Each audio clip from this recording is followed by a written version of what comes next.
My name is Rhapsody, his name is sneakyteak, and welcome back to the Ladder Street for another week. How's it going, bud? It's time to freak? It's time to freak, hell yeah! We've got the Umbra. We're gonna get Beak. Beak? I don't know if the G rhyming with the K is good enough there, but we'll have to sit on it.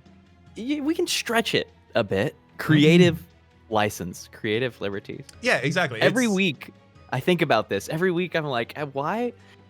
Raps gets such a good opener, and then you finish this, rousing appeal on the content, and then it's like, hey, I'm Teak. Hi, how you doing? Yeah, good to see you. I'm excited to be here. I will say, I want in. Being a live presenter, right, you probably don't have too many opportunities, right? Obviously, you've got one per day, and then anytime you return, you have a ability to reintro yourself to people. Maybe if you change games or get a raid, you have the ability to reintro yourself to people. But every not a lot of video introing I've started has to start with an intro, so eventually they just have to escalate to entertain me. Yeah, that makes a lot of sense. Yeah, it's a long burn, the live streaming content, right? It's just here. Okay, all right, sit down. All right, make yourself comfortable. Let's do it. Let's play the games. Here's the intro this one time, and then let's get into it.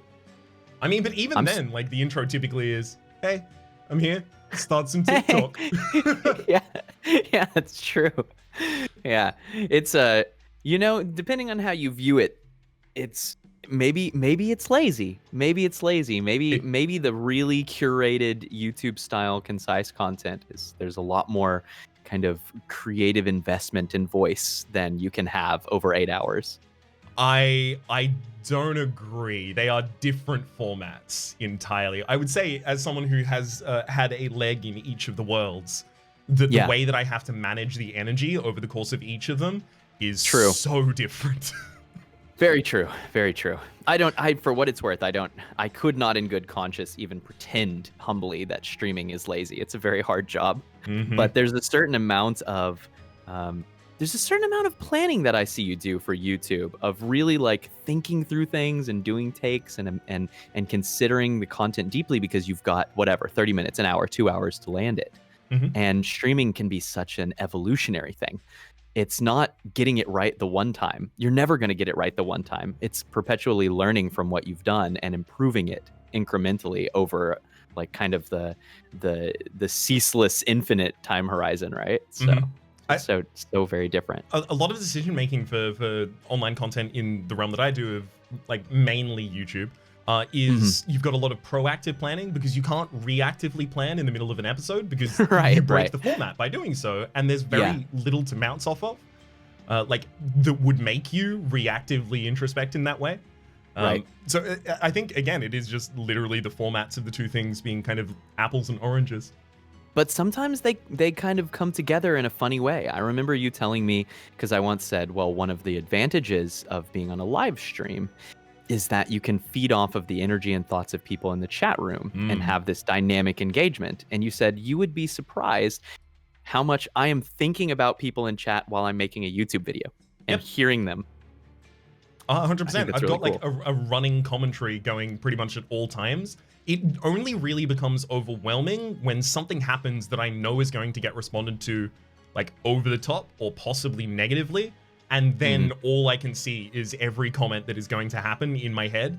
And I've seen so many times that born into fruition after the episode goes live that I'm like, okay, I've got a reasonable track of these people at this point. I can hear you even before you have seen this and before you have spoken. Well, I count this week as a great victory, because I have managed to somehow get us to engage with one of my favorite pastimes, which is using creative time to go meta and talk about the creating itself. It's something I do like every other stream. I just can't help it.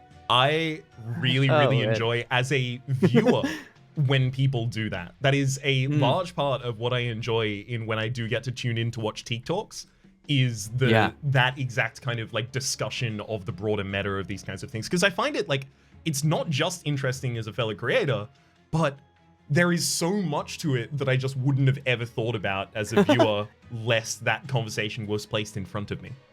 There's so many little things that Nobody knows what they're doing when they start streaming. And I remember the first time that I thought about, oh, I need to be careful about these text documents that are on the screen and the angle of my video. And it's like, that was the first time that I really had a moment of being very thoughtful about something that you wouldn't otherwise think about. But today, I'm thoughtful about this leggy army lad. This leggy boy. I don't think we are going to have too much thinking to have to do here. Are we on Covenant 4 or 5? 4. 4. Yeah, because we're still first cycle. I 1, 2, 3, 4. Don't think there's going to have to be too much thinking because we are going to get the fossilized fangs. No, not fossilized fangs. We're getting the gorge jaw, the monstrous jaw, the one that allows you to gorge twice. Cannot remember his name for the life. I think that is the fossilized fang, isn't it? Is it? No, fossilized fang is 3 damage to the backline. Let's pull up the. That's gold fangs. Gold fangs. Let's see. It is. Yeah, it's fossilized fangs. Yeah, you had it. You got to trust your gut. You're right. There's just something in the head that knew it. Yeah. But we are going to get that in the first location. Then we're going to get the the glutton penumbra, and then we're just going to go. Oh, single. Ooh, we haven't done a solo carry run. All right. Ooh, this is an exciting start. Are you ready to be for free? Are you ready for free run? For free? I am so ready for this Ember Drain heavy run. We've talked about it, but we haven't shown it yet. Oh, come on. Oh, they're both very good. Oh, God. They're both very good. They are both ridiculously good here. Okay. But we already have space prisms. Does that make us reevaluate Mind Jacks? No, but for one reason. And that reason is the possibility of going for a monstrous penumbra that we want to have the ability to play on turn 1, regardless of whether we take any capacity. Right. That's true. And that's like, boom, Mind Jacks does that for you. We skipped a Mask of Penumbra in, what was it, the last video or 2 videos ago? And I thought about that later on, and I'm like, man, the Mask of Penumbra was pretty good. I mean, I think that was when we took not advanced prototype. We took 3rd enhancement for units. Firestone housing is the Firestone housing, yeah, and it was a great run.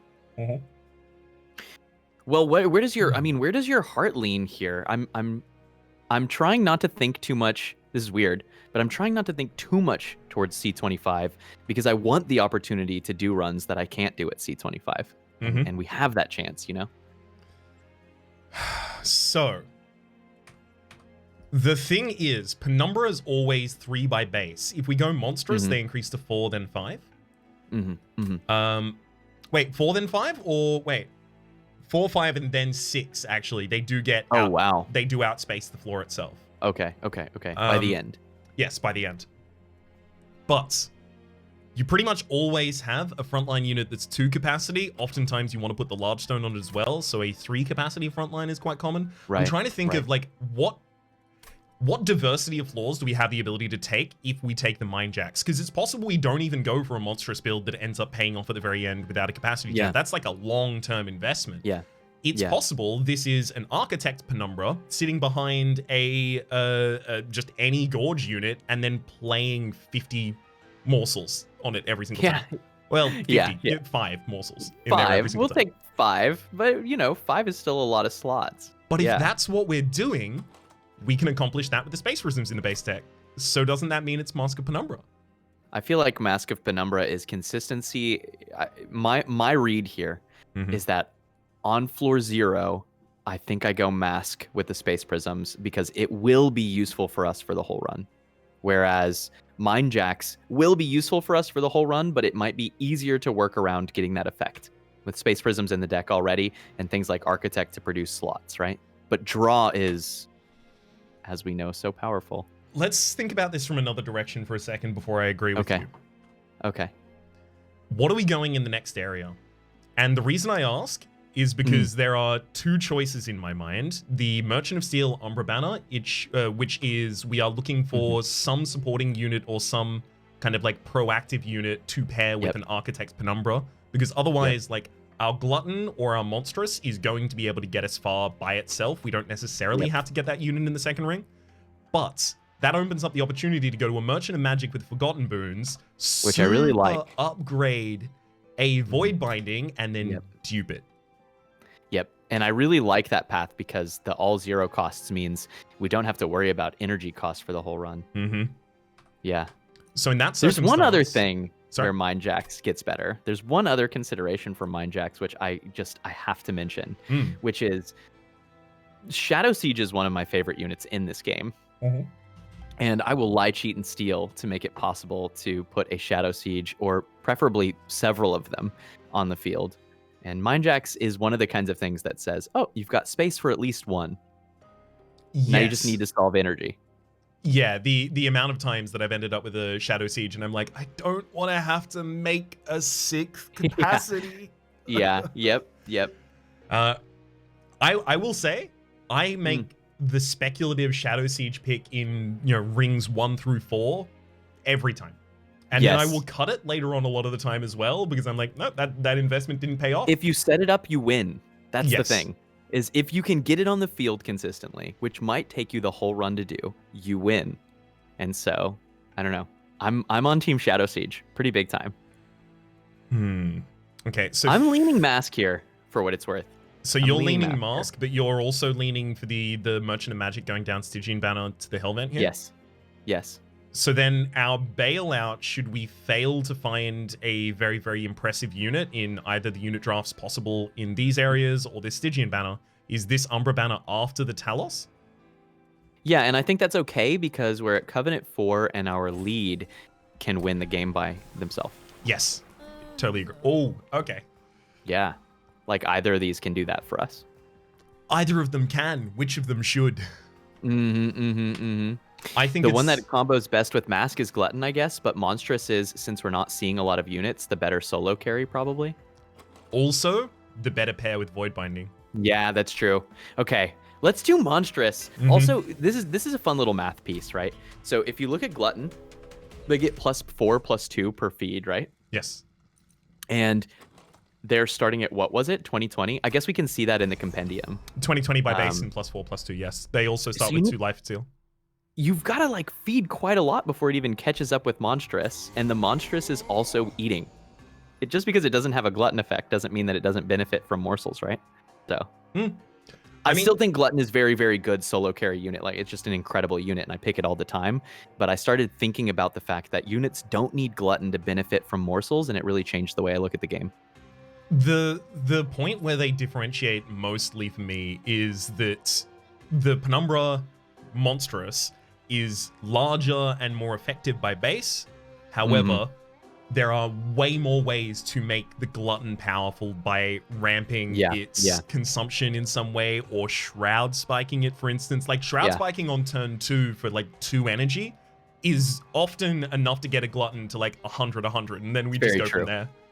I guess a way to phrase it is, you can turn a Glutton into a Monstrous, but not the other way around. The Monstrous will never have Glutton. So yeah. It's a good way to think about it. Let's get the second siege. Especially if you get the Trample book. You got to get that. Ooh. That book is money. We're looking for Furnace Tap in this run now. Yeah. That's... guess that's all fine. Nice. These should all be instant sorts. They do not need to be taking time on them. I'm actually super stoked for it to not feel the need to do much. How are we going to manage this? The damage shield. The damage shield. He got us. Awkward. We got rumbled. We did. Okay, how do we anti-rumble? The anti-rumble is what? Shiny suit here for the hit. No, the hit does nothing. Literally, it's just Shade Splitter set up on the second floor. We have nothing else we can do though. Yeah, and we just eat those hits. Oops. There's something perfectly ironic about me saying it's really nice that I don't feel the need to discuss the plays on these turns because they just sort themselves. There's no real micro for us to discuss here. We just click the cards and we win. How nice is that? So relaxing. So relaxing. No need to consider any of these kinds of things. Prismal. If it were C25, I'm starting to think about, hey Rhapsody, do you I know that you've never done this before, but do you ever restart an episode or just real, just copy the seed real quick and can we just rewind? This isn't live, is it? I will say, over the course of like all of my Slay the Spire and Monster Train content, there are probably a handful of episodes in there that something went wrong and I edited out a mistake. Really?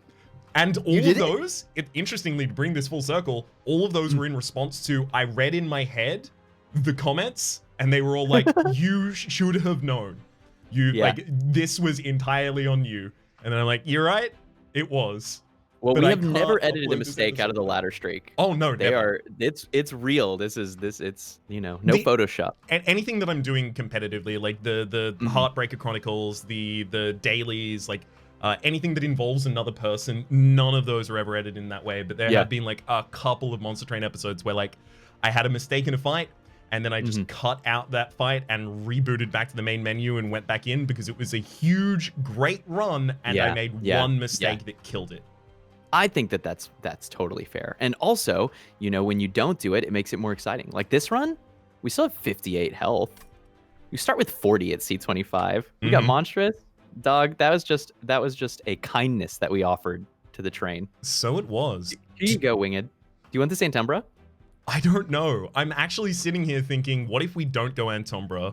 We take the extra money and overinvest in, like, are we committing to the Void Binding at this point? Because like an Antumbra would need negative cost as well as +10 to start being useful in our deck at this point. If our plan is really Ember Drain heavy. So the reason that I like the Antumbra is something that I've started thinking about if I'm going to a Merchant of Magic is, do I have something which can take advantage of the upgrades that I'm offered? And right now, if we're offered a +10, we're like, I can put it on a Frozen Lance, I guess. And I really want to be able to look at that +10 and be like, oh, cool, we've got the Antumbra Assault to put it on. That is a really good point. Well, here's another +10 for us if we really want okay, it. well, that would be, and it's a really good one, too. Front-loaded damage is relevant to us because it keeps Penumbra trampling all the way through, too. And Titan's Gratitude is kind of like, it's best of the best here at this point. I think, I mean, it does compete for the +10s against Antumbra Assault at the moment, but what? How many? Put a +20 on it. When's our next Merchant of Magic after this? Because we're probably going to this Merchant of Steel. Yeah. So across from a Merchant of Trinkets that has a Herzl sword next to it, probably not. That's tough. So Ring 7 is our next like 7 and 8 good opportunity. Yeah. So that means that like we would be carrying one of the Titan's Gratitude or the Antumbra Assault without a +10 for a pretty significant period of time. Probably. Yeah, that's probably true. Well, do we make our decision about the units now? We won't be sad to have a Crucible Warden, that's for sure. I mean, we're going to need somewhere to put the morsels because the Penumbra is just going to get larger and is not going to be able to take any of them at some point. Not very many, at least, right? It's a little awkward. We're fighting Seraph the Temperate, which means that, you know, damage shield is not the ideal way to block it. But I think that we can cycle enough that it will still be very good. It'll be great until we get there. And when we get there, I am optimistic that we'll be able to be strong enough to manage. I'm very, very hopeful. I really dislike the store as it currently sits. There's the Eternal Stone, the Surge Stone. Neither of those really wanted. We could put Surge Stone as either a soft removal on a Frozen Lance, or we could put Surge Stone Titan's Gratitude. But that means we only get one play of it. I don't know if one play of that is where we want to be sitting. Right? It's tricky. It feels it's a ton of damage. It's 125. Like, it kills something every fight. Oh, definitely at this point. It's especially killing something every single fight. But it feels like something that we probably want to cast once a cycle. It's also just good as a 0-cost card in this deck. It is. I'm going to make it 0. I'm going to re-roll both of these rather than even using the soft removal on the Frozen Lance. I'm at peace with that because I think this deck is going to get tight. Perfect. There's the +10 and there's the double stack. Oh my gosh. So do we go for Titan's Gratitude first or the Antumbra Assault?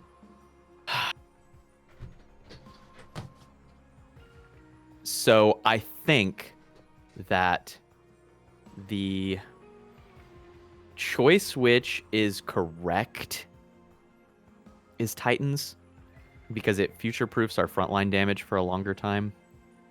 but it's hard to not do Antumbra, right? Does this not represent draw? It does represent draw, but for the next 2 rings, it's always landing on something. Starting on ring 4, we might whiff with it, right? And we can, if the deck is small enough, we can also Antumbra Assault our own morsels on Shade Splitter. So I don't know. I'm really torn here. Like I want it on both, but I'm definitely looking at, when I look at Monstrous, one of my concerns is that Monstrous is very, very good for clearing backlines, but will be slightly behind in dealing with frontliners. And Crucible Warden is not necessarily the best way in the world to scale up damage to frontliners, right? I think frontliners are going to be our challenge. I think you're right. I think taking it as supplementary damage to the frontliners makes a lot of sense based on those 2 identifications specifically. We're just going for the cost reduction on the Void Binding for the double, though. Yeah. That card is wild now. Extremely good. That was such a great shop. I'm very glad you went for that. Yeah, it was a monster shop. Ooh, another unit draft? We could find a Shroud here to pop behind the Crucible Warden to help us out. Yeah. If you now found the other one, what's the other doggo that has lifesteal instead of damage shield? There's Crucible Warden. Crucible and there's the Collector. Other one. Crucible Collector. Thank you. Would you take it? Would you hot swap? You would just keep Crucible Warden and roll with that? No. I mean, I am a little... I don't necessarily understand why Seraph the Temperant doesn't want me to have the Crucible Warden. Is it because of because it's a multi-hit. Fight? It's just a multi-hit, yeah. Okay. Yeah. So it just doesn't scale as aggressively, right? Because lifesteal, you can get hit 16 times, and then a single lifesteal gives you that round. So 1 lifesteal equals 1 round, whereas 1 damage shield equals 1 hit. But if you can scale the damage shield fast enough, it won't matter. And I think Void Binding says that we'll hopefully be able to, but definitely when it comes to managing rounds against a multi-hitting Seraph, lifesteal has a bit of a leg up. I would be very, very surprised if the Crucible Warden was part of our plan for the Seraph kill more than the Penumbra. Okay. Just sack these 2. Yep, get rid of them. Get out of here. So it's just kind of our mid-game tank to manage bosses. Yeah, pretty much. It's just here while we're hitting the important breakpoints on the Penumbra at the top. Okay, I dig that. Makes sense to me. Feast. I mean, the boss is just gonna haste past this anyways. Not necessarily necessary. Come on, Void Binding. I'm gonna need you soon. We can also feed a damage shield to our monstrous Penumbra, right? Like, that's kind of the thing I was saying earlier is there's nothing to stop us from giving 1 morsel to a non-gorge unit if it's very useful. Oh, yeah, definitely. It's no problem with doing that. I kind of just defaulted to doing the other one. On. Where's the... Totally. There we go. Void Binding. This is in the 2nd cycle as well, so I've seen it once in 2 cycles. Wow. Rude. Just in time, though. You know, we'll take it. Yeah. I mean, like, it is very much on time because we'll be fine here. I guess it was guaranteed to be on time as I think about it. Yeah, I mean, if we only needed to play one of them, it was guaranteed to be on time, certainly. Pass, in my opinion. Do you ever take another Space Prism? I mean, for the possibility of getting one in the opening hand so we can not take Capacity Gem, I think that's better accounted by just cutting cards from the deck than by taking extra Space Prisms. But maybe I'm underestimating something. I mean, it's possible we end up cutting even the Crucible Warden and just leaning entirely into the Penumbra if we end up with a big Gamma Drain build. Yeah. So so then do you ever take this Prismal Dust? No. It's a way less efficient Void way Binding, of providing damage shield. I'm very happy with the skip here. I think that in some worlds I take this Space Prism just for consistency of finding them, and since they remove themselves after the first cycle and we already have some draw with Mask of Penumbra and the deck is smaller because we're at lower Covenant, I don't think it would be much dead weight, but I also am not sure how much benefit it offers, right? Teak, is there ever a position that this Stygian banner gives us a Stygian tank and we actually run an incant Stygian tank in front of a Penumbra Monstrous? That would be so amazing. I I'm asking legitimately, because like all the void bindings are cast on that floor, all the space rhythms get cast on that floor. We eventually just increase the size of it to the point of being able to play morsels there. It's kind of like the Dark World Link version of the Stygian run we had the other day. Yeah. Which is amazing. I hope that happens. I want Shork. Do you want to try it? Yeah. Yeah. And hard pass these. Yeah. We don't need this. None of them are zero cost. Enough! Okay, well, that's we're having a totally different run now. Do we have to go to Herzl's because we need anything that tries to convince us that it's equals energy? So that's the improved firebox, the what? Sketches. The sketches of salvation, naturally. Oh, I find it difficult to turn down a card that is still good for the shadow builds as well. The void binding. Yeah. It's true. I just know that we will have to be aggressive with events and trinkets if we are going to get this siege online. And now I am ravenous. I'm definitely, it's like a Pavlovian response to this creature. Like the whole monster train dissolved, and I only now see the path to siege. Yep. This is Shadow Siege. We are now just playing a game called Shadow Siege. This is the Shadow Siege ladder streak. What do you want to dupe? The void binding? I do want to dupe the void binding. But how are we going to play it? What do you mean? How do we play the second void binding? Well, we're going to be adding more Embergain into the deck. There will be ways eventually to get it. Like, that is also another thing that wants us to get artifacts at this point. But yeah, I tend to find it's easy. I mean, hang on. We have one. So we've got up until Talos. So we're no longer getting any basic cards. We're not getting Perils of Production past this point. We're never getting Perils after this. Yeah. Oh, no. So that's that the times have changed. Pray that I do not alter the terms any further. God. Wait. We also have. Oh dang! I was like, we have Stygian. But then I remembered that the card that I want is Melting Remnant, the remove debuffs card. So good. I'm gonna actually quickly bring up the logbook and see other ways that we're gonna be generating possible Ember in this run, because I tend to feel like I can invest heavily into void binding early and then pay for it later. But maybe I'm just working off of something bit funky in the head here. Hang on. I mean, obviously, getting the ability to. I don't think we'll regret the card, but it is going to get harder from here to cycle it without Perils. Perils is it's the key. It really is the key. Hell's Banner is often a way you do it, using morsels to generate it. Free morsels. Yeah, that's smart. Gosh. I mean, our clans are actually down here. Hang on. I guess Stygian could do something weird with, like, Icicle Fracture. Titan's Claw, make it frozen and then free it up. That's you're right. Pretty cheesy. I feel less confident about duping it right now. It lets us find it sooner, but I mean, I think finding it sooner is always going to be, at least in the lower covenants, accomplished by reduction of the size of the deck. If we dupe it, what we're using it for is we play the morsel out in front of the tank, and then we void bind the morsel so that it can take the whole round of hits, which is hilarious. I mean, it's a thing we can do. It's totally viable. Yeah. All right, do you want to go for the Herzl Sword now? Yeah, I do want this sword. I do. Do we ever look at the Concealed Caverns first? I think we should Horde first. Cool. I don't know why. Well, there's our Lightstone casing for the ability to do what we previously planned. Yeah. No, that's so good. We just make it free. Give us another plus 10. Okay, we got to take the Lightstone here. Even though we're Umbra, which is maybe the best first Hell Pact, but I think the Lightstone here is incredible, right? That means we're ignoring a Merchant of Steel in the next... Because we need a Merchant of Magic is the thing, and we'd like... To make it free if we're going to cycle it, but we don't have to hard cycle it immediately, right? That can be our in-game. We can play it once for now, as long as the rest of the deck is singing. The problem is, like, with the Shadow Siege that we can't yet play, the rest of the deck is not singing.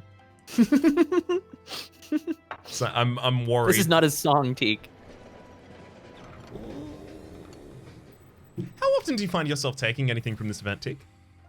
I actually would say that I take something from this event 70% of the time. Because I'm playing C25 all the time. And in those cases, I find that I will frequently take the Bone Shine as a source of supplemental heal since you start with so little life. Yep. I actually think that the better card for damage mitigation is Bone Rattler. And I've taken both. But when it comes to I just need to heal back 10 or 20 life so that I'm a bit safer going into trials, I'll take a Bone Shine. I think that we can comfortably skip this. Oh, yeah, definitely. My plan always tends to be, like, leak no damage. So, like, it always feels to me like Bone Rattler saves me in the situation that I've already needed saving. And I just don't find myself there often, unless, of course, I have, like, you know, the perils, not perils, the smoke, the one that makes them dazed for a turn as they go to the top. Glass art, as I call it, but the funnel, I don't remember. I don't Vapor funnel. Remember what it's called. Vapor funnel, yeah. It's art, Mom. So here's the thing. We got to make a pact. Since we just skipped the first Hell Pact, if we have the chance to set up Pyre Kill build, I have always wanted it. I'm definitely happy to try it. Stygian's part of the clan, naturally, with the Siren. Oh, not on this run. It's not going to happen on this run. It's already too late. No. I don't even mean in this run. I'm saying, like, in general, Stygian's got to be part of that, right? Because you want Siren Song. That's right. That's part of it to get more days. I've also had that run succeed a lot with just, like, a top floor setup with an incanting Lodestone Totem. Totem? Is that the sapping one? Yeah, Lodestone. Yeah. Oh, so they go up and they're not doing any damage. And then your Pyre doesn't even have to be that strong. Exactly, you just overrun them. This one's kind of natural. You're striking to push a target to the back. I mean... Okay. Noted. We still just set up as high as possible here. I guess there's a consideration to put Penumbra mid and the Warden above, so that Penumbra clears 4s before the Warden. But I think Penumbra up top gives us more time to find Void Binding, and that seems correct. Yeah, I don't know how much the Warden is going to be contributing to this fight, but that might just be a narrow vision that I'm having. This fight will feel somewhat similar to the previous for us. How do we account for, like, 1, 2, possible 3, like, possibly 3 hits a turn against a Penumbra that has no other support than a Void Binding for its health? Right, so we feed it. We're going to have, like, really opportune morsels? I mean, even just a little bit of morsels makes a big difference. The other thing is we have Space Prisms, right? So this fight doesn't have damage shield enemies. We can put a Train Steward in front. And that is a substantial difference. The thing I'm wondering is... if you energy siphon the boss when we do Titan's Gratitude, it's actually going to be monster. That's like most of its life. I mean, how often is it going to be standing without a unit directly in front of it, though? We've set up our trample on the top floor. So this is the last round it does that. Yeah. Well, yeah. Yeah, we don't have cleared 4s, I guess. Not with the way that we've set up. That's true. Oh, God. Why? Okay, if I played that on the bottom floor, I was thinking about this. Like, I could have played Space Prism and then the Crucible Warden up here, but I wanted to block the 7 damage just in case I didn't draw a Space Prism. So 1 in 4 to draw a Space Prism with the 3 that we have in the deck at this point. I think the correct play is now wait for the Crucible Warden to cycle and then put it up top at the end. I like that. And then just start Space Prisming up top. I think that also solves the problem that we have. Agreed. I think we can get to a very, very comfortable position, but I think we also, along the line, are going to be leaking a fair amount of damage. Do we start playing Void Bindings already then? So what's this? 6 Ember Drain? We would never be able to play anything. We'll never play a card ever again. Who needs never cards? Speak to me or my cards. So do you want a Titan's Gratitude mid lane? Yeah, I mean, we're already getting all the damage units down here. So yeah, definitely. I feel like that's pretty acceptable. Set up a temporary frontliner. It should die in time, yeah, because it's mostly dead on this turn.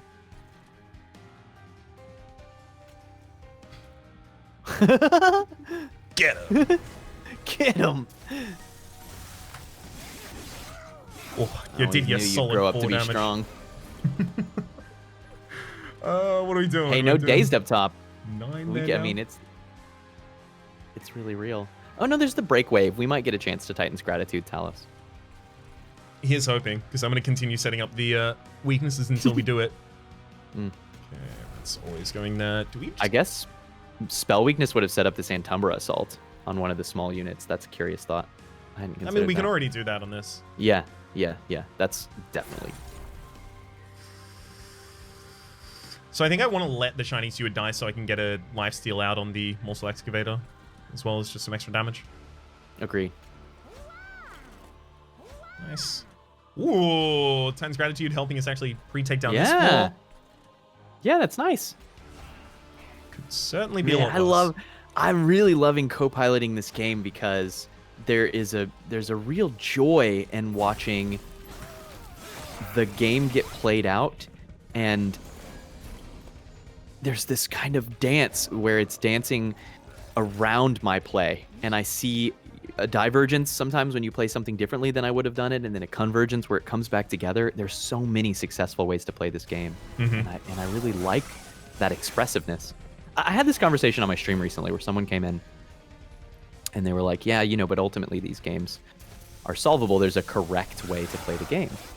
And I countered that actually I don't think that that's true, that I think that there are many correct ways to play the game, and that there's a lot of room for self-expression and personal voice. And that I know that that's true because I have seen people play Slay the Spire to the same level of very high success with very different play styles, right? And so it's just fun to watch.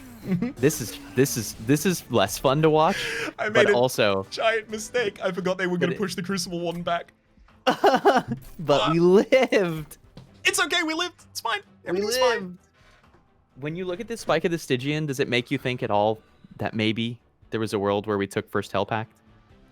Maybe, because I do think, obviously, also a lot of the rares, as we talked about a previous Umbra support episode, a lot of the rares for the Umbra are Exos cards, so there's a lot of ways to utilize it. But I still kind of am comfortable just having the Lightstone casing instead. Yeah, I agree. I think that we can do some pretty gnarly stuff this way. So here's a question then. Does it become Kindle? Yeah. 100%. Kindle, and we look for permafrost. Okay. I'm down with it. Honestly, there's a world where I would have taken Ice and Pyre there. There's the Incant Guard if you're still into that path. Do everything. I think we it is. I think this is the best play. I think just get it. Like, we will get more defensive support out of this as we continue adding natural things into the deck, like Ember Caches. Like, let's do it. Let's click it. I'm ready for Shork. I'm on Team Shork. And then the choice has to be made. Do we take a draw relic or skip?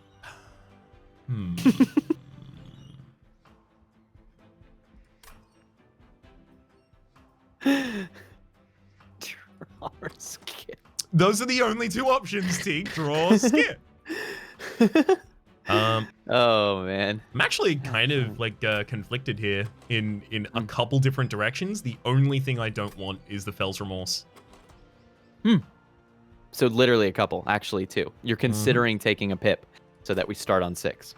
Considering it, the possibility of being able to play a Shadow Siege, like, should we end up with improved Firebox or Kindle in the first hand even, is pretty significant to me. I still think Herzl's is the pick here. We're about to get some serious removal too. We are indeed. Actually, yeah, because we're going to this Merchant of Magic for the removals as well as the... I mean, we can increase the Kindle as well by -1ing it now. True. Unfortunately, it does feel like our consistency is 0. We have none. It's not the most consistent right now, but it will be. It's going to grow up to be so strong. Fingers crossed. Okay. Consume removal on a Kindle and then -1, so it's actually like a card that generates energy for us in this Ember Drain build. That's a funny idea, actually. Just cycle Kindle. Yeah. Oh man, is that a play? I think it might be a play, Teak. So I mean, it is objectively a play. So It will be 2x+1 if we went for the both Ember Stones on it, which does mean that we're taking away from the Void Binding, but let's work in this universe for a second. So it's effectively an Ember Cache that doesn't draw you a card, but it can be used at the start of the turn to increase your energy, but that's never really what we want. We only want like a 2 energy pump at any point. I don't know about that. Yeah. I feel like Kindle's really was only picked as the answer to potentially cast a Shadow Siege, right? I mean, but what if we just put a bunch of draw in the deck and then play a bunch of cards despite Ember Drain? Let's get that cost reduction that we were naturally going to get anyway, and then reroll. There we go. Boom. Kindle. Do we still -1 it? I think we want to kind of -1 these Shade Splitters. So what, we draw Kindle by itself on a turn, hold it until we have the Shadow Siege in hand, we generate 3 energy at the start of the turn, we play Kindle, it generates us up to 6, we have the ability to play the Shadow Siege and end that turn then? So, I mean, yeah, if the idea is we work everything else down to 0 cost in order to counter the Ember Drain, then that's the way we go for it. Okay. And the deck is small enough that we just do some weird stuff to cast Shadow Siege one time, and then the rest is cycle business. Totally on board. I'm also just going to naturally... I'm very at peace with that, yeah. Stewards. It's going to be Stewards, and it's going to be Frozen Lances. They have a cost we can't reduce. I think we're going all the way big. I think that might force our hand to take another pip after this.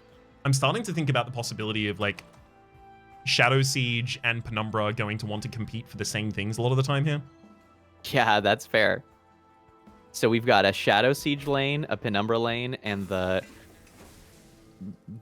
Incant stuff lane. That's full map coverage, I mean. It is. I have had a couple episodes that were called the 3-floor plan for that kind of reason, and then one that was called the 4-floor plan because the Pyre did some killing too. That's awesome. No boss enemies enter with spikes 4. Not we can do it. Hugely problematic for us. There's up to 3 per floor, so 12 total damage against the trample each round. The thing is, it will be taking a lot of our damage shields away. We want to set up on floor 1 because of resolvers. Yes. Well, I mean, if we were reliant on damage shield, then that wouldn't necessarily be true. Right. But we're saving some damage here by them not scaling, is my point. Like a significant amount of damage. Are you considering just playing the Void Binding? No, I can't. I can't in any good conscience do that just because of the Kindle Shadow Siege are both in the deck, and it's possible we draw both next turn. Why don't we do some funky Crucible and Guard on floor 2 business? And like we could totally start do that. Buffing them, you know? Just as like a backup layer. So the Warden at this point is just a 20/20. Because it will sit behind the Guard of the Unnamed if we're casting spells on this floor. I was going to do it the other way. I was going to put Crucible up front, Guard behind them, and just put like a morsel every round to stack them up some damage shield. But I don't know. But then what is it do? What is it doing, right? What is that floor solving? I don't know. Maybe it's don't play the Guard of the Unnamed at all. Just Crucible Warden, start putting morsels down. Yeah, and have the Guard float to potentially come in like in front of Penumbra or something. I mean, that's ultimately the plan for it, right? Yeah. Are we going to kill that morsel and make 2 100%. morsels out of it? Yeah. You don't want to go down because we want to put 1 on this floor for the possibility of the Shadow Siege coming out. Oh, we still need the Space Rhythm as well. I think we do take Capacity next time. Okay, I think so too. Energy Siphon, like, do we ever just play them out to just not have to draw them later? Energy Siphons don't consume. Oh, right. Right. I don't know why in my head they were consuming. It's because there's the 2 spell weakness AoE one that consumes. That's what I'm thinking of. No, you're right. The jar of spell weakness. It's just a pot full of spell weak. Okay, well, we've got Kindle at the absolute least now. We're losing this bottom floor because of the same reason. Ooh, do we Titan's Gratitude first? I don't know if we Titan's Gratitude at all. We don't need Shadow Siege to win this fight. What we need is for those resolvers to not get up to the top. And right now they will. Okay. Whew. All right, breathe out. We did it first. We did it first. We played probability. I think it was a good play. Mm-hmm.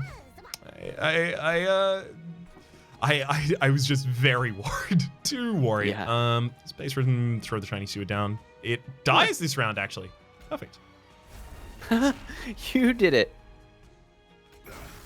You did everything I needed you to do. The final thing I needed you to do was die, so that was fully sorted there as well. Dang.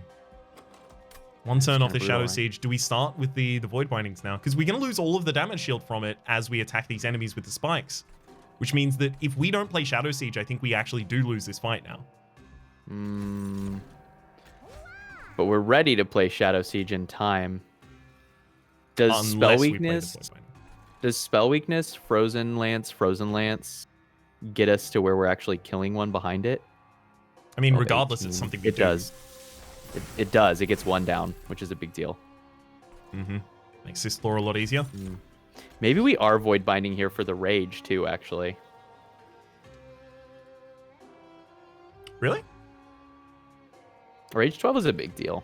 It's another 24 damage. It actually kills the back line, almost. In 2 turns' time, we are guaranteed to have a Shadow Siege out on the board on the top floor to counter this Light Harnesser. Okay. Okay. Yeah, you're right. We're fine. And we just lose our nummy. Yep. Bye, nummy. Yum, yum. Get him. All right, Siegester. Okay, we can do 6 more damage on this floor right now. Okay, we can't get there. Unless... No, that's not enough. Where's guard going? That's amazing. You should do it. We have to. It's the right Reform. Time. Where is guard going? Oh, perfect. Oh, there's the kill. I mean, whether or not guard needs to go anywhere at this point. Just to get it out of the hand, right? Up in the air. Yeah. I mean, actually, there would be a good reason not to do it as well, because of the slays. Which is I don't want the self-mutilation. Yeah. Pretty fair. Okay. Just going to auto out the rest of this fight, because pretty simple from here on out. Literally, it's just wait for this enemy to meet the Shadow Siege. Mm-hmm. Actually, you know what? You don't even get to meet the Shadow Siege. At least that is one way to do it. But we can also win with this very strong doggo. I never think of them as a dog. I always tend to think of them as like forefront demonic, but I do see the dog kind of energy to them. They the are very demon. Large mouth. Yeah. I like Infused Mallet. I mean, it helps a little reduce the damage incoming to a Penumbra from like Light Wings and Shade Wings later on, at least. The reason that I like it is it saves us a 1/4 of our damage shields. Or maybe a 5th, something like that.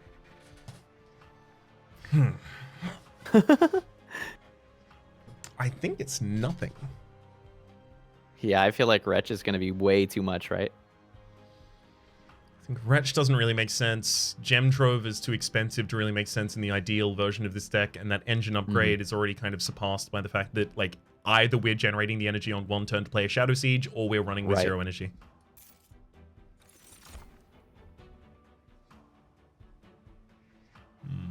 I feel like there is a very good call to consider Unnamed Tome, at least, to scare some of the spookier enemies away here.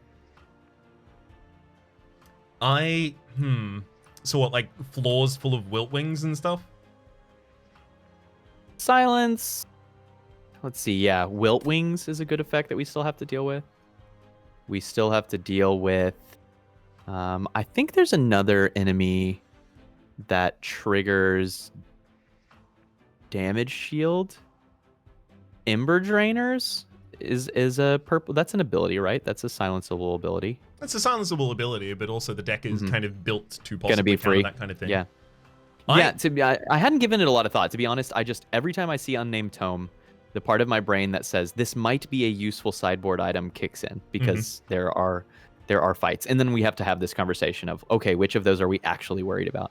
And we're not fighting Seraph the Patient, which takes away a big one. I wonder if it's Preserve. Preserve. possibility of holding the Shadow Siege until the time that we should find the Kindle, possibility of holding the Void Binding until the turn that we actually have the ability to start casting it. I'm actually really keen on it. I don't mind it, yeah. Let's do it.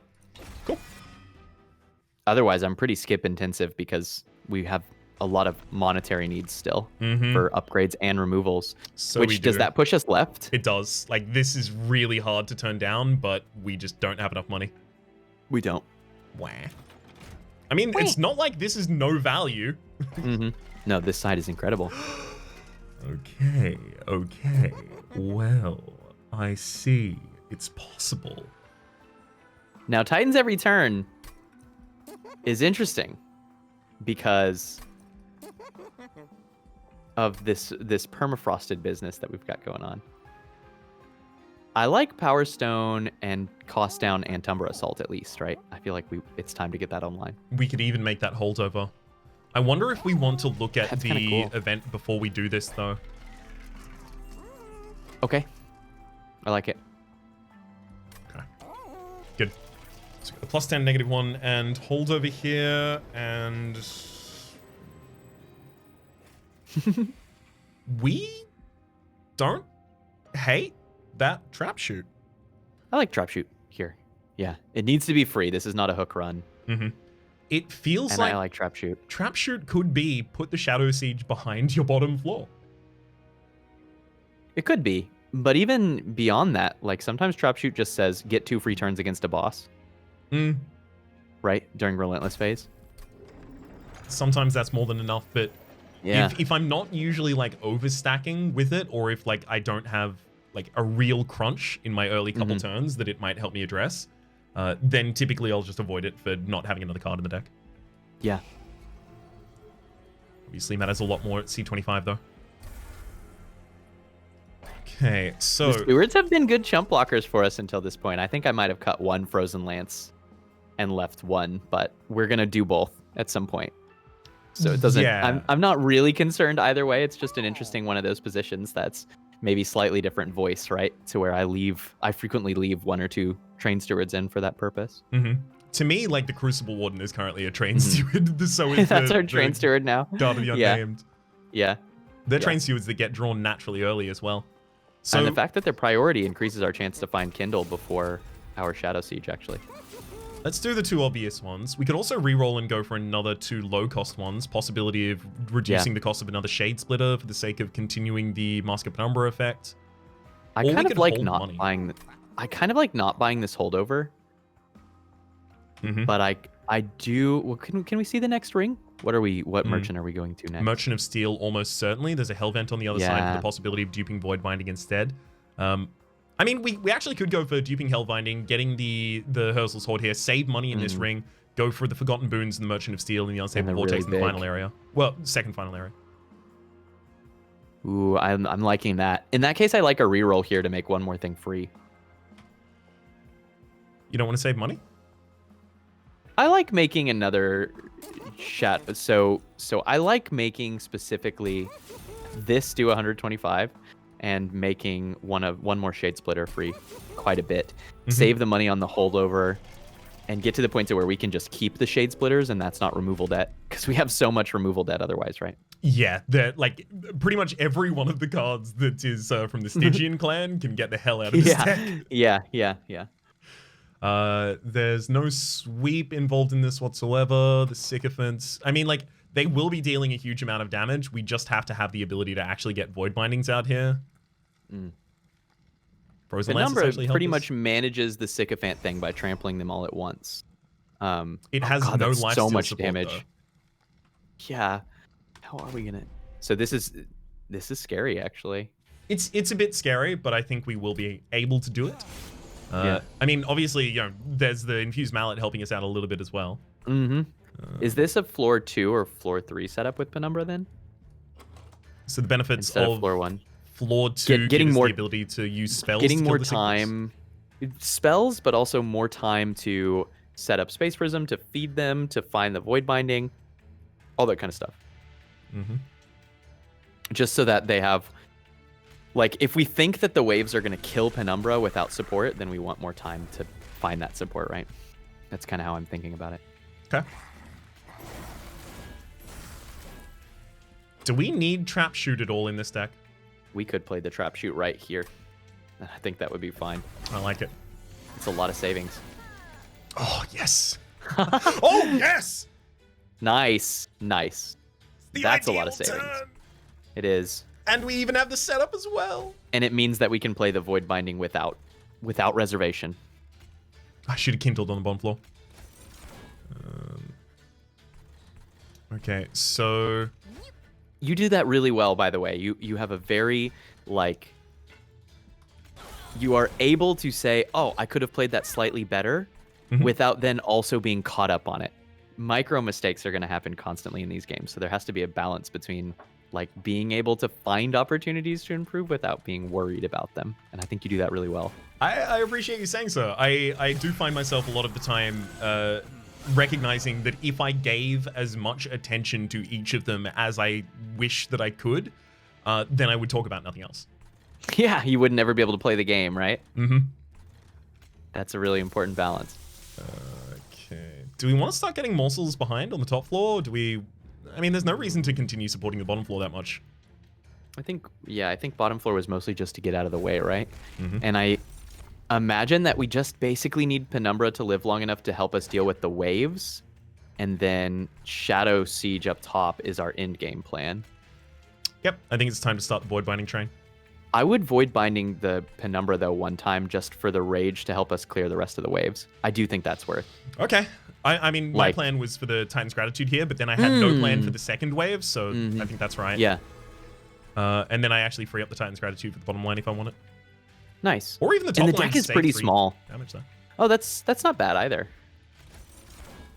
Yeah, I'm just going to throw spells away. I think it's perfectly reasonable. Yeah. I think that's pretty much the point we're at. I think we made it there. It does look like we made it. Feeling strong. Ooh, especially with the life. I mean, I don't need life with the damage board that we have at that point, but feeling pretty strong. Well, honestly, we got a Shadow Siege out on the board. We're not in C20 plus. We're probably going to be okay. I'm just happy to see that happen, and we're going to get it upgraded. We've got a bunch of money coming online. I'm going to go all in on just the Penumbra killing. We're going to have a Shadow Siege that we cast every fight, but it'll never hit anything. That's the goal. They're cheerleader Shadow Siege. Expensive units make the best cheerleaders. It's display of opulence. Oh, yeah, exactly. Like, I had so much more than I needed to kill you, and yet I still did, so... Do you like my gold vase? Where is it? It's in the attic. The gold You cannot attic. go there. It's locked. The door is locked. You just know that it exists. It's not for you. That is a furnace tap. Oh, boy. That is definitely a furnace tap right there. Oh, but that was a furnace tap. There's this Siren song. I don't know if it's for this run. Not at all. Yeah. It's if we had the It's one of my favorite cards. It's so good, but not this run. The song that it plays soothes my soul. You want to go right? And then... Yeah, we have to go right and then left. That's the reason that we couldn't take the Siren song, because we're never hitting a merchant until the very end. Well, no, we're not hitting it at the very end, right? Ooh, but we might have to because we just took a furnace tap. Unless... I guess we can... Well, we'll figure that out. That's a problem for later us. This is a artifact for now us. Yeah, I agree. Saves a couple turns for our Shadow Siege, as well as our Penumbra. I'm just trying to see if there's any way around it. It's just Void Binding. I think it is. If we had more energy generation, maybe I could see my way to the furnace tap there, but not right now. Honestly, just, the fact that you also just duplicated 3 enhancements is a really big deal. Yeah, exactly. That's a huge amount of savings. That's one of the reasons that, like, a lot of the time in the early game, I'm thinking, do I want to hit up... specifically, if I see in the third area there's a Hell Vent, I'm looking for the opportunity to double buff one of the cards that was either in the base deck or gotten from the first fight, and then take to the Hell Vent. So you have a good dupe target. It's such a huge jump. It's economy. How often do you Hell Vent units? I would say probably about 50% of the time. Okay, 50-50. I ended up doing it quite a lot. But a lot of the time, that's because I got a unit early, and my plan for the long game is duping it, rather than anything else. I have a cute play for you here. Ooh, what is it? You play Penumbra on the bottom floor, and then you trap shoot the boss. Deal some damage? Yeah. How about Crucible on the bottom floor, Penumbra, and it gets trapped? No, that's 2 turns of not attacking. It's too much. I just don't like the Shadow Siege being here at the moment. Why are you in this hand? I know. It whiffed. It whiffed. But soon. Set up a second floor with a Crucible Warden to help take out backliners that might be buffed by that point. Sure. And then the final floor is going to be Shadow Siege with a possible cycle. I mean, we're going to see all of the Space Prisms before we go back to the Shadow Siege, so I can put this on any floor. I'm going to put it on the bottom. Okay. I like that. Be able to feed this unit. Maybe get to 2 and be able to chump for this unit. I mean, we can chump with morsels at the moment for this unit for protect. I mean, I'd love to see the 5 block, the 5 health unit here. Yeah, exactly. This is just 10 block right now. Yeah. Oh, God. Yeah. I wonder if we play the Furnace Tap and just let the Ember Drain run out. Or there's another world where we just say we're not going to Shadow Siege in this fight. Yeah. And we do Void Binding and Furnace Tap. I think that's the world we live in. It's actually it is so the world we live in. We're doing it. We're doing it. The other thing about this is it's not even so bad because if the boss successfully kills our bottom line, then we have 2 turns to get Shadow Siege on the top row. Yeah, exactly. The Ember Drain's all gone by that point. Let's still make sure we can cast it because again, Ember Drain being tied to a unit is kind of a mind break thing, isn't it? Oh, how's that? Kind of funky. It's just the fact that you've got this minus energy effect that can die. It's one of these things that I think it makes sense to me now, and it's easy for me to consider in my game plan, but it is a little bit of a mind-bending thing. I don't know. It seems a little mind-bendy to me. It's definitely something that creates funky accounting from time to time. Yeah. Oh, Kindle! Bye. Bye, Kindle. It's not we'll see you later. Do you want to preserve the Shadow Siege? Yes. We have to play it because otherwise, how do we flex on the boss, right? The whole and plan. How do we cheerlead? That's right. Right now, our minus energy is at what, 19? Oh, perfect. Oh, perfect. What happened to Titan's Gratitude? Oh. That's fine. Did you play? I see. It's it will matter for a total of 1 more wave. Yeah. It won't. It's gonna be okay. I was like, the cards they keep getting more expensive. Okay, so we have casual 12 damage shields. I wonder if we're gonna be able to. Oh no. Okay, 16 damage shield. That's gonna be enough. That might get us there. Maybe. And we're about to upgrade the Shadow Siege was in the hand. And to me, that makes me happy. The fact that it was in the hand and that we could have played it the next turn because the energy was there too. They were both preserved. Are we taunting the enemies or are we taunting the Shadow Siege? I don't understand at this point. Which are we making fun of? What team are we on? Hard to say. I've been recently seeing Deep Offering. Now, we already have like our upgrades marked past this point, so I'm probably not going to take it. But I've been seeing it a lot recently as take this, invest 2 cost removal into it, and then jettison your first cycle of your deck. Yeah, it's great. It's good. It's draw. It's definitely draw. It's extremely draw. I like it a lot. Speaking of extremely draw. Do you want to take a pip? I kind of surprised you didn't look at that Shroud Mitosis at all. I thought it was okay. Oh, really? Honestly, I don't think morsels are part of our strategy past generating us 1 card each time. So I tend to think about it like in the world of, okay, how much did the morsels really provide to us in the last floor? And they chump blocks 1 or 2 times, but everything else, like, so if we looked at least on the pie path chart, that we're on, at least in the rail that we're riding right now. That's true. If we looked at a pie chart of what contributed to our success in the last battle, 95% of it is not morsels. We need pips here if we're going to take the Penumbra Monstrous tier 3. Do we though? How aggressively can we cut cards from this deck and rely on Space Prism? No, just click on the pip. Just okay. Click on the pip. Okay. That is amazing. Chat. Jeez. Telling me to take something other than draw. Oh my gosh. Don't you know it's always correct to take draw in every circumstance without... There is no nuance. Exactly. And I want you to quit that if bringing nuance into my video game. This was our upgrade floor for the merchant, right? Sorry, for the merchant for the minions. I think so. Yeah. Let's make an incredible Shadow Siege and then dupe it next floor. That'll do. That'll do, definitely. I like quick on it. That seems pretty dope. Multi-strike. Well, I can happily give it a +25 without feeling bad. Yeah. It's fine. Oh. Do you want to put Incant Armor too on this card? Not really. Honestly, I want the Crucible Warden and the Guard of the Unnamed out of the deck. You're gonna delete them? Yep. That's my plan. You're gonna skip all of this. Again, like I'm thinking about how much did they contribute to the past couple of runs, and I think the Monstrous Penumbra holds our own until we get the Shadow Siege down almost every time, because we have other spells that help contribute to taking down frontliners. I'm in love with this. This is my C25 brain just cannot.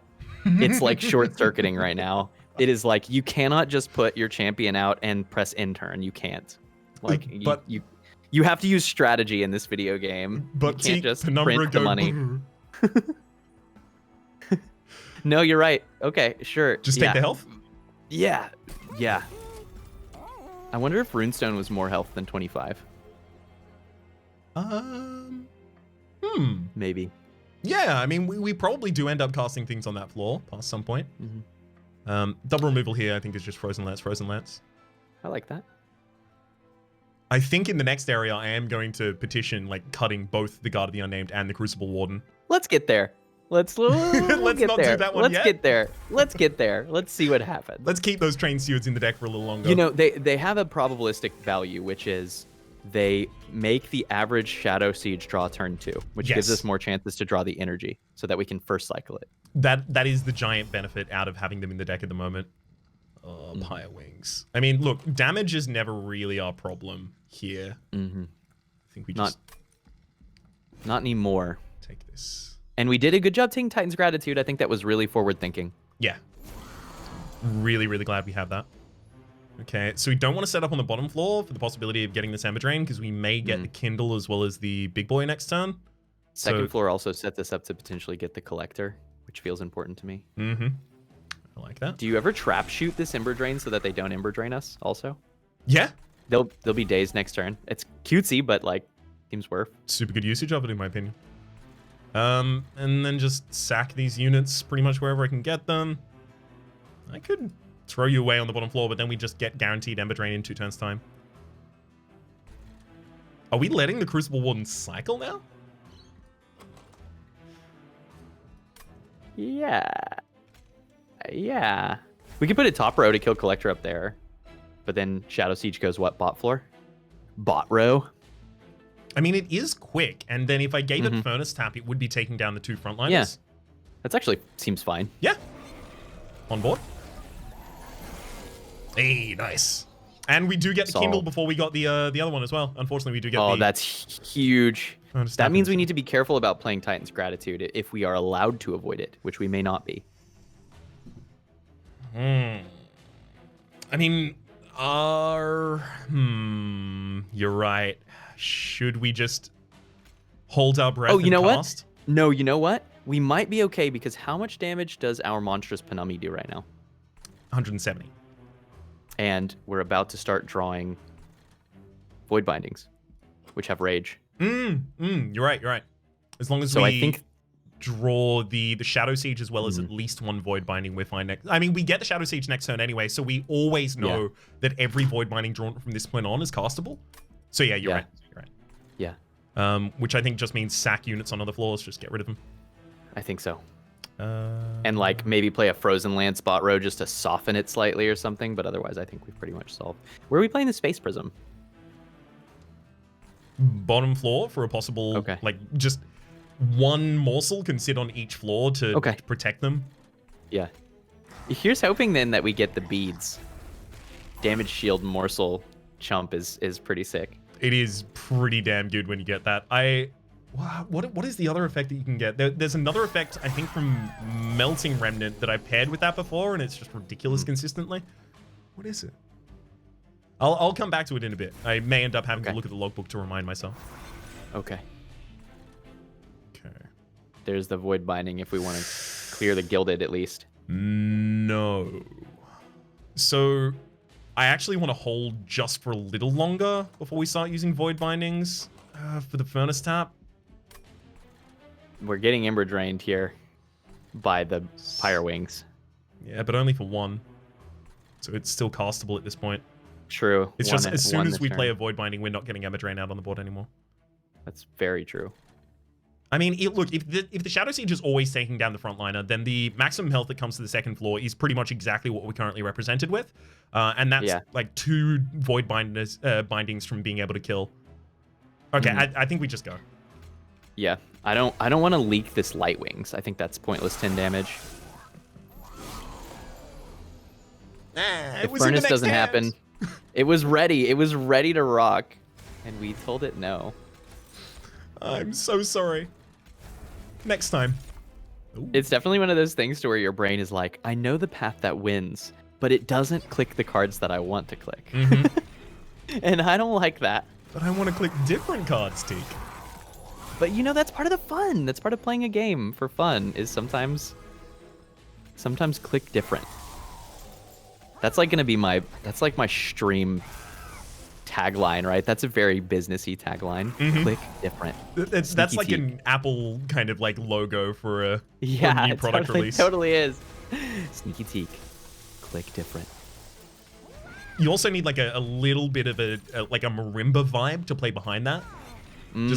Just a tone, a couple of tones. Yeah. Not a full song. Oh, of course not. Who has time for? Oh. No, Teak, the Shadow Siege got a kill. Oh, cheerleader, no. Unplayable. How can you undo this? I can't kill them. We're gonna have to restart the fight.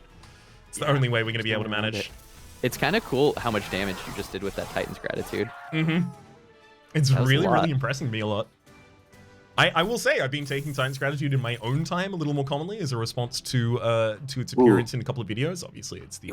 We want an Ember Cache. Oh, 100%. Yeah. I've wanted it since Ring 1 when I called it out as the thing I needed. I'm feeling Skippy. Yeah. We don't need this. Titan's Gratitude is top tier. It's just top shelf card. Like when I see that in the first couple rings these days, I'm like, I want to be better at killing frontliners, and this card does it. I think I was like too heavily anchored to its previous value. And its previous value was like even before Attuned existed. And then back when it was like, what, 20? And then it got buffed to 30 and then taken back down to 25. Yeah. Like it was a weird kind of upgrade path that it went through. It did. Are you leaning Winged Steel? Always. Always, 100%. You don't turn that down. Do you want to go Rules of Containment and Cuddlebeard here? It's not awful, right? It's kind of amazing. The Tempered Talisman's not bad either. Let's go look at our store though. What are we? We got to get Furnace Tap to 0, I think was part of the plan. And at that point, do we ever dupe it? Yes. Yeah. If it's 0 cost, we dupe it. It's just whether or not instead we go double stack is going to be looked in the reroll. Hold over. I think let's just get it 0 and then dupe it and save the rest of the money for those sweet relics. Dig it. The extra +10 on the Antumbra. Can we buy all 3 of these relics right now? I don't think are we going for even Tempered Talisman? I mean, what is Tempered Talisman contributing at this point? I mean, Tempered Talisman is plus damage Titan's Gratitude and plus damage on the Antumbra, I guess. And the one Frozen Lance. Okay, you're right. We should just remove the Frozen Lance. But we should buy the other 2. That's hilarious that we're just going to get 4 Frostbite here on every enemy. See, can I pitch an alternative? What, remove the whole deck? Yeah. Okay. Because, like, these do a thing for us at this point, but removing every card that doesn't say Void Binding does more. It was more that I thought it was hilarious that we were going to come in with the late game blizzard, but no, I agree that we can further improve our deck by clicking this purge button several times. I do like that they turned up next to one another. It's very poetic. 2 energy siphons out, I think. Definitely. I'm already looking at the Crystal Warden and the Guard of the Unnamed. You better hope I run out of money before I get to him. You're insatiable. They need to be out of the deck. They can't be. What about the 1 Shade Splitter that costs? Mm-hmm. Okay. Now I get to remove one of them. You're running out of money. But I'm allowed to remove one of them. This deck is wild. I mean, is there any value in removing something else instead that cycles through the deck, get it out just as a consume card early? How often do we need the Preserve at this point? I don't think it makes any sense to remove. These removals seem so superfluous to me. Get out of here. Go on, Shock. Your ride's done. Mate, you've been around getting a free ride for too long. Life for Riley, mate. Life for absolute Riley. I love this deck right now. This might be one of the smallest decks that I've run. Ooh, in Monster exciting. Train. I mean, it's I just don't do it. Yeah, but look at all of the... Okay, so I talk about this in Slay the Spire all the time, right? It's a 35 card deck, but it plays like a 24. Mm-hmm. It's like, what is the deck with Wind Chill? And this deck has this many cards, but there are 3 units and like 8 cards that say Exhaust or something. Mm-hmm. 9. There are no cards in this deck. A lot of consume in here. Mm. Okay. So honestly, I think Shadow Siege wants to go lower than Penumbra here because it has the quick, so it actually gets 2 units really, really quickly. Okay. And then I think we overinvest in the Shadow Siege over the Penumbra. Okay. So like put Penumbra up top to sweep, and put Shadow Siege row 2 and try to get multi on it too, so that it's just like really... I think Shadow Siege is going to carry us now, right? Yes. You will carry me to victory, child. Well, hopefully we get it. Hopefully we draw it. Here's hoping. It's just whether or not we even bother keeping this unit alive for a turn. That enemy in the back line has 5 health. Conveniently low enough that if we had bought both Frost Relics, it would die on row 2. Just very, a dumb very play. true. You can trap shoot if you really want to keep this unit alive. We trap shoot the Shade Wings, right? And it's not a terrible play. I think we do it just for the extra energy from the Rubble Morsel. I like that. Actually, let's play the Rubble Morsel first, just in case there's the bad draw. I was worried. The fear, but we cycle so fast. It's okay.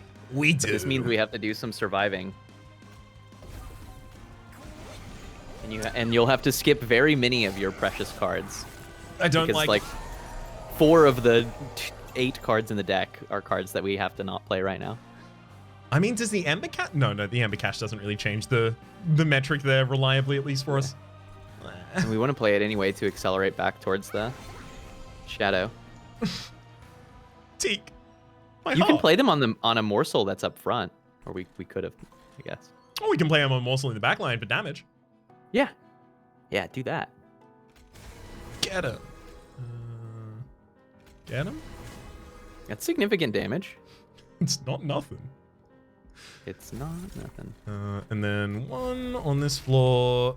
Right, we've got, for the Shadow Siege, the 6 capacity. Honestly, like 3 morsels behind the Shadow Siege. I think this is just Shadow Siege. Like Shadow Siege. Just go full in Shadow. Yeah. I think this is our apology to Shadow Siege. I think so too. But do we need 1 pip in front of Penumbra for a chump? No, we're good. Shade Wings scare me. But that's a multi-hit. Yeah, I don't think there's 100 that we need. Yeah, we're gold. I'm gonna win. Come on, Siege! There we go. Yeah, it's time. Let's get the energy first. Giant Siege. Oh my gosh. The Shadow Siege. Just furnace it up. Just mess that unit right up. Hell yeah. Oh my god, we're gonna be fine on this floor as well. Look at this. You did it, Goku. Is it? Can we actually just press in turn for the rest of this fight? Oh, 100%. I mean, I do want to put the Void Bindings out there because... You think 100%? You think we're done? Yeah. I think so too. I think you could just press in turn. Do we want to prove it? Yeah. That's the hardcore play. Yeah. You're not hardcore unless you in turn hardcore. Basically, we have been in a hell rush, and we've gotten to the end of it now. That's right. Oh my gosh. And would we have needed more damage shield for... No. Even at a higher difficulty, we were there. What a lead. That's Shadow Siege. Shadow Siege is best boy. I love Shadow Siege. The speculative Shadow Siege, you can usually find a way to capitalize on it. It was a little sad that we didn't get a Perils of Production in this deck, because the Perils of Production would have changed the entire face of the deck and gotten online a lot earlier. Yes, yes.